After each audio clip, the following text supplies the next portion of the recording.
Baba dobina do biyande bangwe bonawa. Baba diri mana do biyande bangwe bonawa. In 1487, the king of the Congo greeted the Portuguese explorer as a friend and a brother. Diego Cayo, the explorer, was on his third voyage to the kingdom of the Congo. He had been invited by the ruler, the Mani Congo, to visit him at his royal capital. The Portuguese explorer found the African ruler seated on a royal stool of ivory, surrounded by counselors and men-at-arms. The meeting was a great success, ending in friendship and alliance. Within a few years, the Mani Congo and the King of Portugal were writing letters to each other, calling each other royal brothers. Soon, diplomats hurried back and forth between the two kingdoms.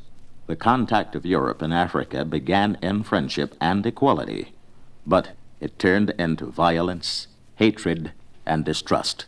And the reasons for this were present from the start, when the Portuguese king sent a representative to the Congo to deliver a document to the Mani Congo. The document stated that Portugal would help the king of the Congo by introducing Portuguese ideas of law and warfare, by building churches, in short, by bringing European ways to Africa. That was the civilizing mission of the Portuguese. But the King of Portugal was not a man to overlook profits. He insisted that the Mani Congo supply cargoes for the ships of Portugal. Also, my dear De Silva, you must make my brother, the Mani Congo, understand that this expedition we send you on has cost us much. It would be unreasonable to send it home with empty hands. Although our principal wish is to serve God and the pleasure of the king, nonetheless, you will make him understand, as though speaking in our own name, what he should do to fill the ships, whether with copper or ivory, or especially slaves. Baba dobina do biyande bangwe bonawa. Baba diri mana do biyande bangwe bonawa. King Afonso, the Mani Congo, accepted the terms. At once, he sent 420 slaves for the Portuguese to carry back to their king. The slaves were mostly prisoners of war, men from other tribes captured in battle. In return, the Mani Congo received arms and the promise that Portuguese aid was his for the asking. He asked frequently for European knowledge and techniques, but what he needed most, he didn't get.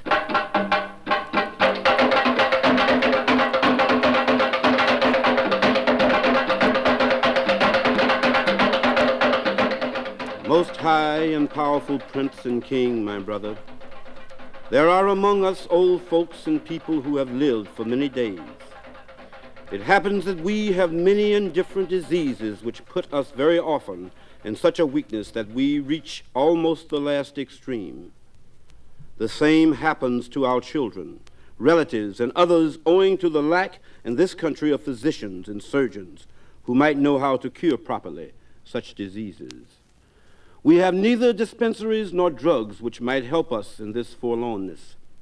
We beg of you to be kind and agreeable enough to send 2 physicians and 2 apothecaries and 1 surgeon.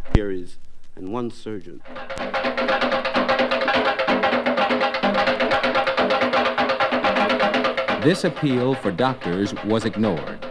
Portuguese commercial greed had replaced the idea of partnership. What King Afonso wanted for the Congo was doctors, school teachers, priests, skills, and education. What the Europeans wanted from the Congo was slaves. At first, the trade in slaves was a trickle. The Europeans were as interested in Africa's other riches, her pepper and palm oil, her gold and ivory. But in 1492, 5 years after the Portuguese explorer met the king of the Congo, another explorer made a discovery that changed the course of history. His name was Christopher Columbus.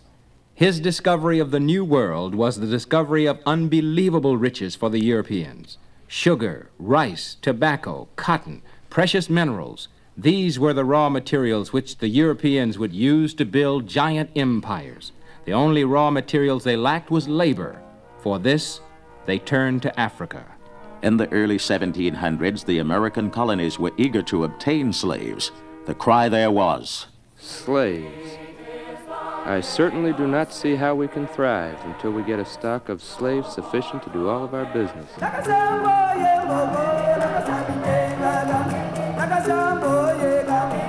The cry in Cuba was the same. Esclavos. See, I must have several hundred, or this sugar will rot here in this island. But I insist on the Africans, for these Indians die like fish in a bucket.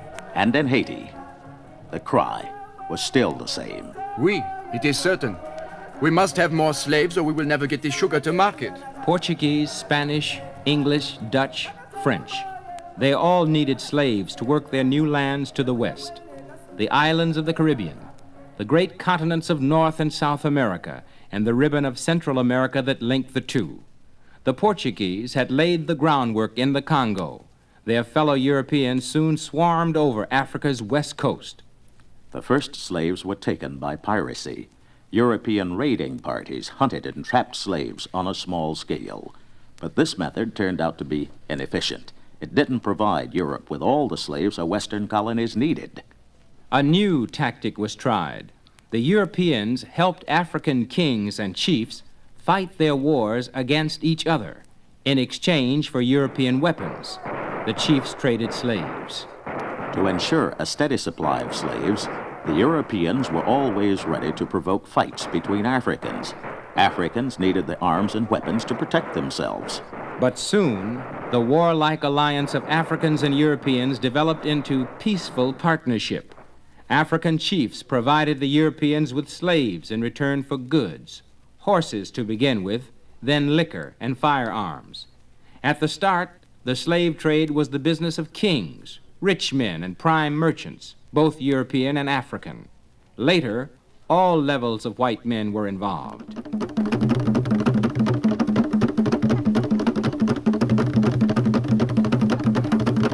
Many Africans protested, and many rulers made laws against selling Africans to Europeans. As far back as 1526, King Afonso of the Congo saw what was happening and tried to stop the slave trade. In a letter to the King of Portugal, he wrote, "We cannot reckon how great the damage is, since the above-mentioned merchants daily seize our subjects, sons of the land and sons of our noblemen and vassals and our relatives. Thieves and men of evil conscience take them because they wish to possess the things and wares of this kingdom.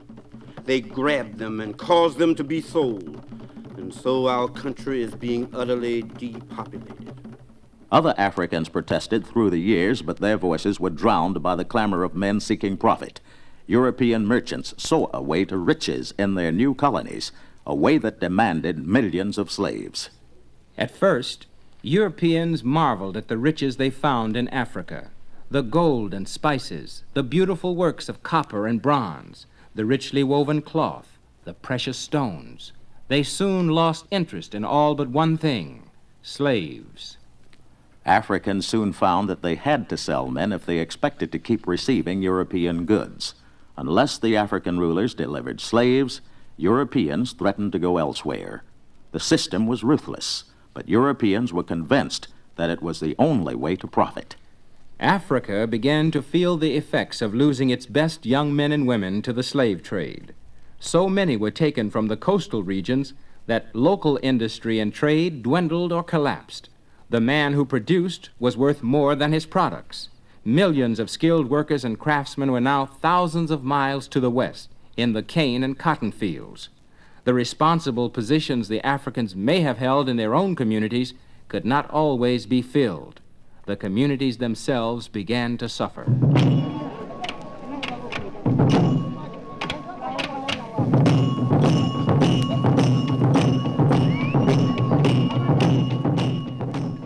Who were these Africans that were trapped and sold like cattle? Most came from the 3,000-mile coastline between Senegal on the north and Angola on the south. In the late 1700s, as the demand grew, the traders' arms reached further inland to northern Nigeria and the eastern Congo. Miserable lines of slaves were marched hundreds of miles to the nearest port and the waiting slave ships. The slaves came from many different African tribes. They spoke many languages. and were skilled in different occupations. They were expert tropical farmers and cattle breeders. They knew how to mine iron and gold and other metals. They could smelt ore and forge tools. They were carpenters and blacksmiths, jewelers and silversmiths. In the European colonies, they were to become not only slave laborers in the fields and mines, but artisans and craftsmen, gathering wealth for their European masters. Millions were captured. How many millions? Some say about 15 million. Others say the total was 50 million. Others believe it was even higher. We can't find an exact number because most of the records of slave trading have been lost. Those that still exist are probably inaccurate because slave traders were always trying to cheat one another.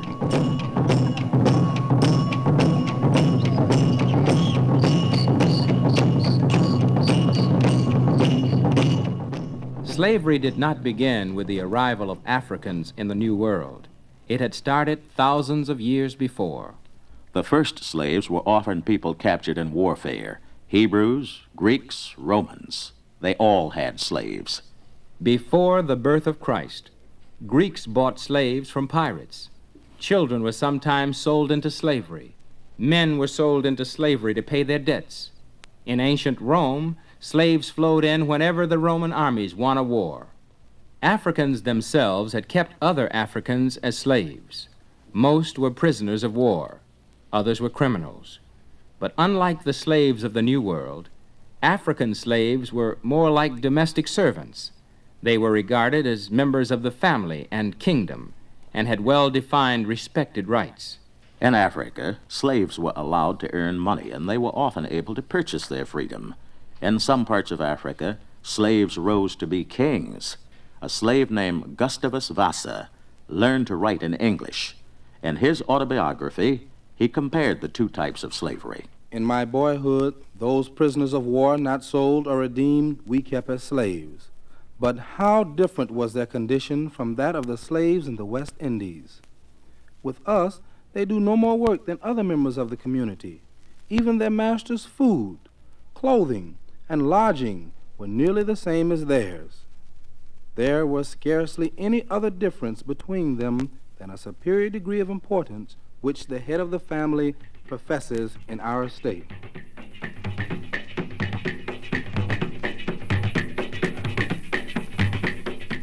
This was very different from slavery in the New World. Slavery in the New World. There, the slaves were not treated as men, but as animals. In 1785, a Swiss traveler to the Americas wrote this description of a gang of slaves at work.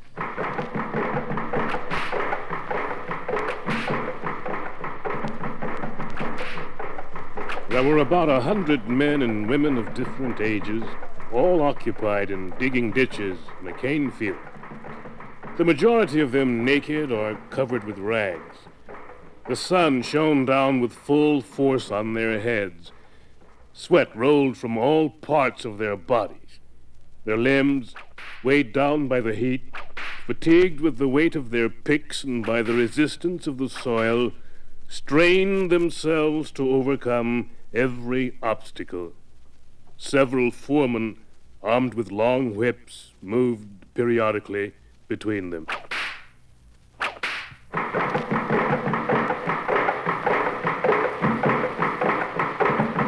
African middlemen didn't know that the Europeans had this kind of slavery in mind. The African slaves, too, were unaware of what lay before them. They knew only fear, fear of the strange white man, his strange vessels, and the strongest fear of all, that they would never see Africa again. Gustavus Vassa described his fear. The first object which saluted my eyes when I arrived on the coast was the sea and a slave ship.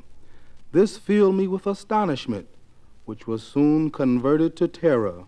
I was immediately handled and tossed up to see if I was sound by some of the crew, and I was now persuaded that I had gotten into a world of bad spirits and that they were going to kill me. Vassa wrote that the crewmen's white skin, their long hair, and strange language terrified the Africans. When I looked round the ship and saw a large furnace and a multitude of black people of every description chained together, every one of their countenances expressing dejection and sorrow, I no longer doubted my fate, and quite overpowered with horror, I fell motionless on the deck and fainted. When I recovered, I found some black people around me. I asked if we were to be eaten by these white men with horrible looks, red faces, and long hair. He was not the only African who feared that strange white men were cannibals. It was a fear echoed by almost every African tossed aboard a slave ship, and it was a fear that was easy to understand.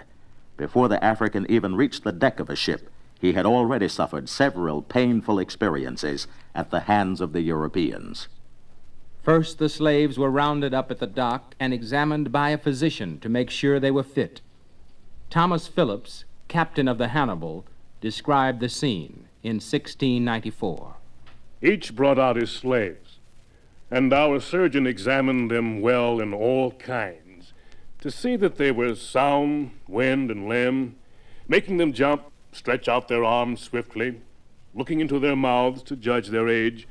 After examination, each of them was marked on the breast with a red-hot iron, imprinting the mark of the French, English, or Dutch companies so each nation could distinguish their own. After the slaves were branded, they were marched toward the beach. Most of them had never seen the sea, and they were terrified by the sound of the distant surf, thinking that it was the roaring of a great beast.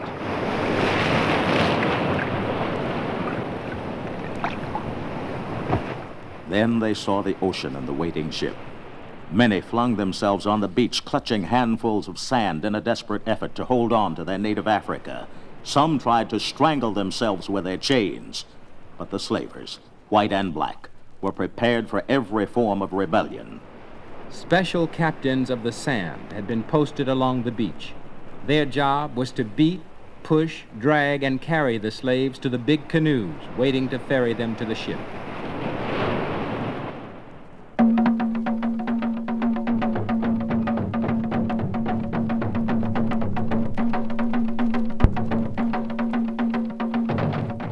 You're black.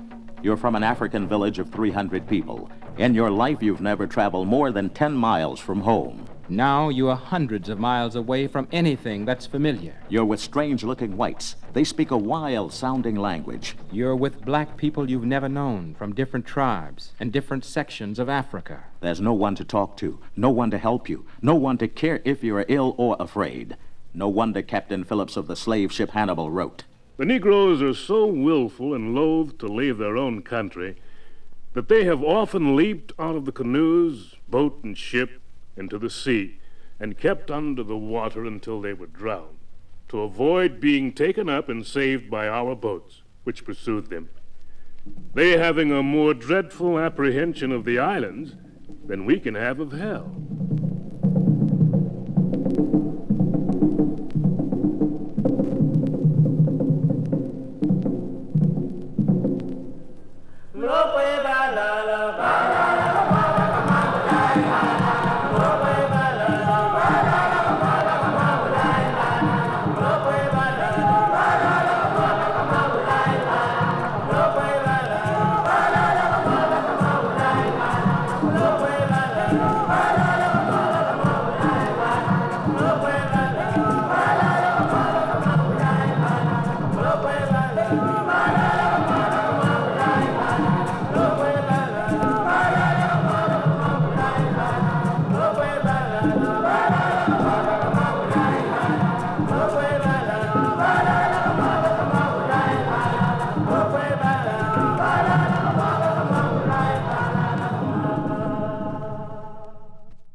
Many British slave ships around 1700 sailed from Liverpool to West Africa to pick up slaves.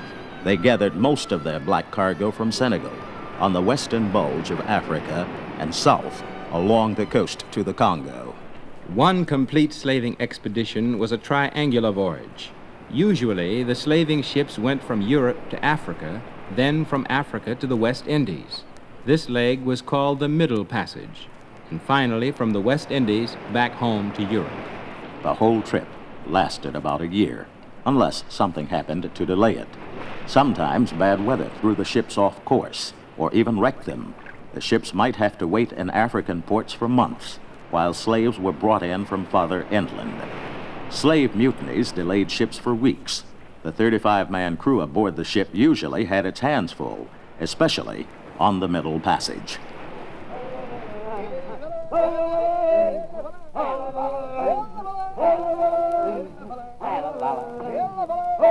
The naked slaves were packed into the ships. Most of the ships were 2 or 3 masted schooners, 65 feet long by 20 feet wide. That's about as long as 5 cars parked bumper to bumper, and as wide as 4 cars parked side by side. But whether a ship was larger or smaller than that, it held twice as many people as it should have. Take 6 people and squeeze them into the back seat of a Volkswagen, then drive across the country non-stop. That's how it was in the hold of a slave ship. You were lucky to get off the ship alive. The slaves were stored between decks in spaces often no higher than 18 inches from top to bottom. Each person had an area perhaps 6 feet long and 2 feet wide. Many had to spend the entire Middle Passage, anywhere from 3 weeks to 3 months, lying flat on their backs.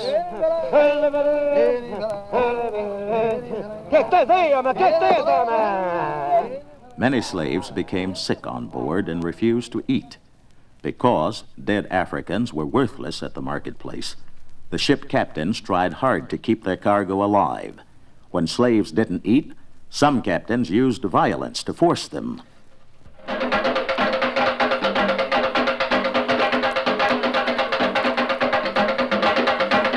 Gustavus Vasa was born in Benin, Nigeria in 1745. Kidnapped from his parents, Gustavus became a slave. His last master was a Philadelphia businessman who let him buy his way to freedom. In 1791, Vasa completed his autobiography.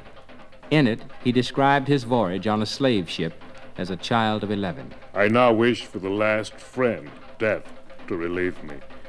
But soon, to my grief, 2 of the white men offered me eatables, and on my refusing to eat, one of them held me fast by the hands and laid me across, I think, the windlass and tied my feet, while the other flogged me severely. The Africans were terrified by the cruelty of the whites. Crew members were not only brutal to the blacks, but to each other. Ship captains were often tyrants who punished their crews for the smallest offense. I'd never seen among any people such instances of brutal cruelty, and this not only shown towards us blacks, but also to some of the whites themselves. One white man in particular I saw on deck, flogged so unmercifully with a large rope near the foremast that he died, and they tossed him over the side as they would have done a brute. The situation was again aggravated by our become insupportable, and the filth of the necessary tubs, into which the children often fell and were almost suffocated. The shrieks of the women and the groans of the dying rendered the whole scene of horror almost inconceivable. From all the records available, captains' logs, diaries, and the comments of observers, it is clear that the Africans did not tamely submit to being carried across the Atlantic. Between 1699 and 1845, nearly 200 mutinies occurred. William Richardson, a young English sailor, tells of helping a French vessel whose slaves had revolted while it was at anchor. The year was 1790.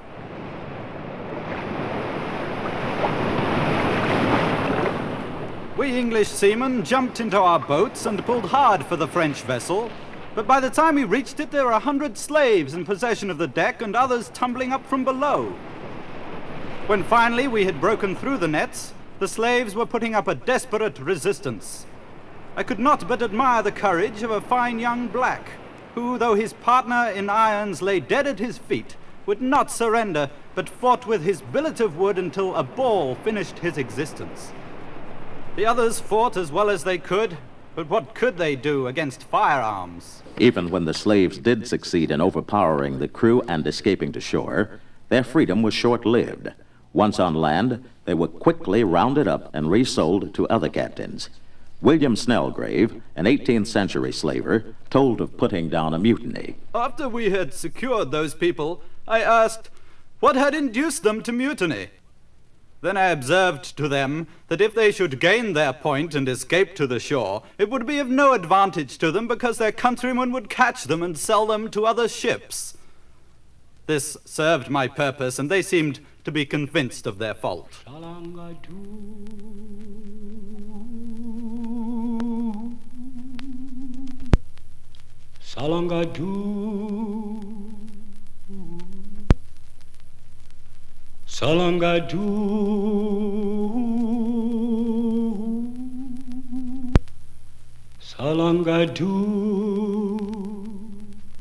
Mutiny failed or seemed impossible. The Africans often tried suicide. They believed that once they died, they would return home to Africa. When they were on deck, their captors had to watch them at all times to keep them from committing suicide. Ecroyd Claxton, a ship's surgeon, had observed the suicide of many slaves.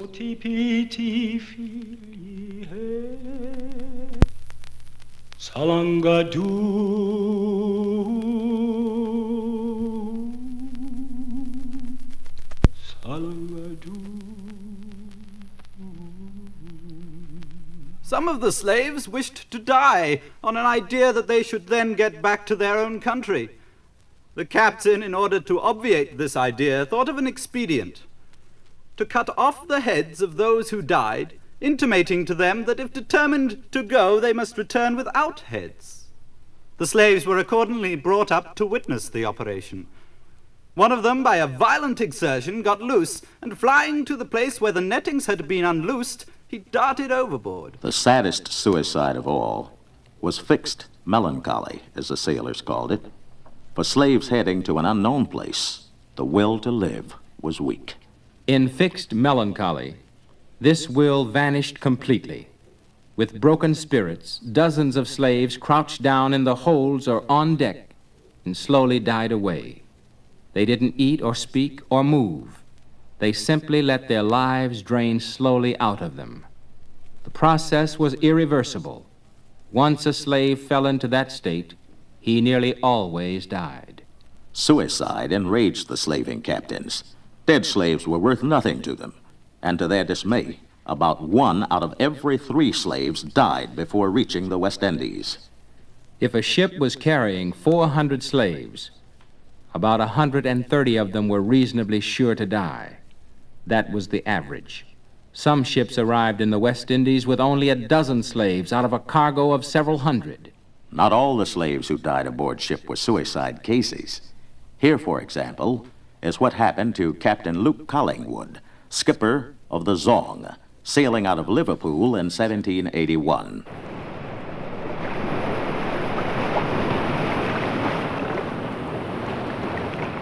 Gentlemen, we are in sight of Jamaica, but an emergency has met my attention, for which a solution I have devised. Our water casks are down, gentlemen. Down too low to supply every man and slave on my ship to journey's end. Our slaves number 440. We shall have to throw about a third of them over the side. But, Captain, I just now did check our water. It seemed good for 3 weeks at the least.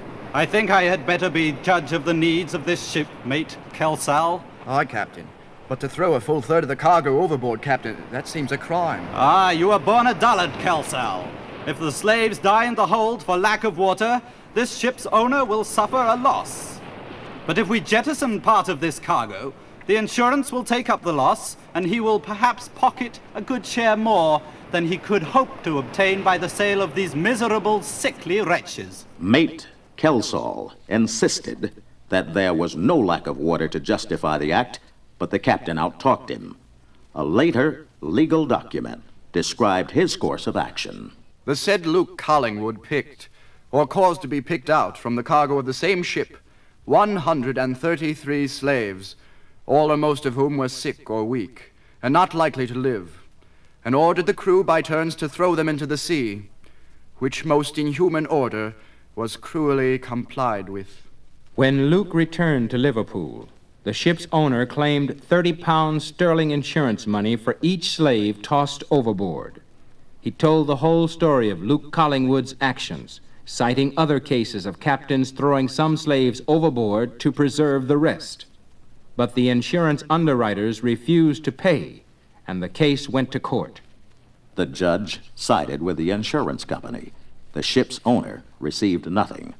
For the first time, a British court ruled that a cargo of slaves could not be treated simply as ordinary merchandise.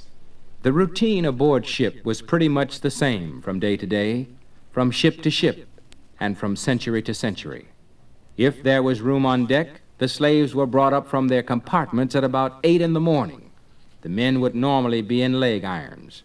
Women and children were allowed to wander about the ship.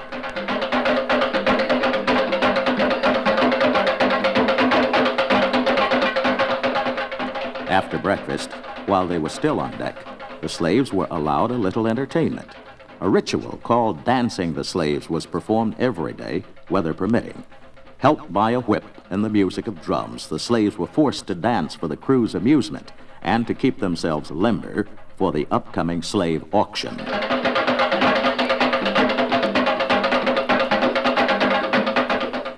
At 3 or 4 in the afternoon, the slaves had to eat their second and final meal of the day.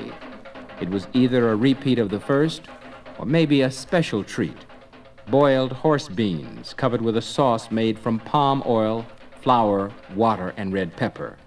It was called slabber sauce. The last 2 days of the journey were as pleasant as they could be on a slave ship. Extra provisions, if there were any, might be handed out to everyone. There might even be a costume party, the women dressed up in the discarded clothes of the sailors. The slaves knew that they weren't coming home, but for them the horrors of the Middle Passage were over. The crews rejoiced too. The Middle Passage could be as rough on them as on the slaves. They had been flogged by captains and made to handle hundreds of slaves, feeding them, guarding them, cleaning their quarters. The work on a slave ship was hard and dirty. When the ship reached port, the slaves had to be sold. First, the sick ones were brought off the boat and sold at an auction. When it was convenient, whole shiploads of slaves were sold to single planters or groups of planters. Sometimes the ship's captain might turn over his cargo to a middleman who would sell the slaves and keep 15% of the selling price. A few captains sold the slaves themselves. In the 1700s, the selling price for a slave in the West Indies averaged 40 British pounds. In those days, a man could live in England on 10 pounds a year and live very comfortably on 30 pounds a year. Slaves were an expensive investment for the planters, and they were anxious to buy only the strongest.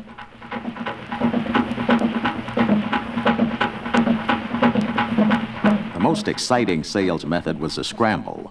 All the slaves off a single ship would be gathered together, either on the main deck of the ship or in a public auction yard. Interested buyers would look over the lot of slaves from outside the yard and place bids with the auctioneer for as many slaves as they wanted. All right, gentlemen. Have I all the bids? Have you all looked well over the bunch? A hardy lot, if I say so myself. Think twice on your bids. These slaves are no normal beasts. Very well, then. All bids have been approved by Captain Brodanst. Wait for the bell, then pick your slaves. Ready at the gate. Get your hands off, mate. I saw him first. Peters, grab that one alongside you. Put the rope around him and follow me over here. I see another one. Hurry! The seamen returned home with goods and money from the West, ready to start the trip all over again. The slaves were in their new homes and destined to remain there until death brought them back to their real homes.